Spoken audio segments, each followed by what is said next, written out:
Guys, ఇవాళ ఈ షార్ట్లో నేను డైలీ కాలేజ్కి బస్సులో ఎలా వెళ్తాను అనేది చూపిస్తాను. సో మా ఇంటి నుంచి బస్ స్టాప్కి కరెక్ట్గా 500 మీటర్స్ ఉంటుంది, మోస్ట్లీ 5 minutes వాక్. సో మాకు కాలేజ్ వాళ్ళు ఇచ్చిన 1 కార్డ్ ఐటీ కార్డ్నే మేము బస్ కార్డ్గా కూడా యూజ్ చేయొచ్చు. పర్ సెమిస్టర్కి $306 మేము లోడ్ చేసుకుంటే అన్లిమిటెడ్ ట్రావెల్ చేయొచ్చు అనమాట. అండ్ ఇది నేను వెళ్ళే రెగ్యులర్ బస్సు. అక్కడ స్వైప్ చేయాలి. స్వైప్ చేసిన తర్వాత డైరెక్ట్గా వెళ్ళి కూర్చోవడమే. సో మీకు ఎల్లో కలర్ అయితే కనిపిస్తుంది కదా, అది కానీ మనం పుల్ చేసామంటే మనం స్టాప్ రిక్వెస్ట్ చేస్తున్నట్టు. సో నార్మల్ ప్యాసింజర్స్కి ఈ 1 కార్డు ఆర్ జిఆర్టీ కార్డు కానీ లేకపోతే మనం కాయిన్స్ వేస్తే డ్రైవర్ దగ్గర మనకు టికెట్ వస్తుంది. తర్వాత ఇవన్నీ ఆటోమేటిక్ డోర్స్.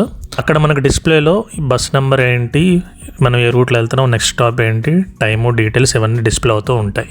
సో ఇక్కడ నుంచి దిగిన తర్వాత మా కాలేజ్కి వచ్చేసరికి హార్డ్లీ ఒక 10 minutes వాక్ ఉంటుంది.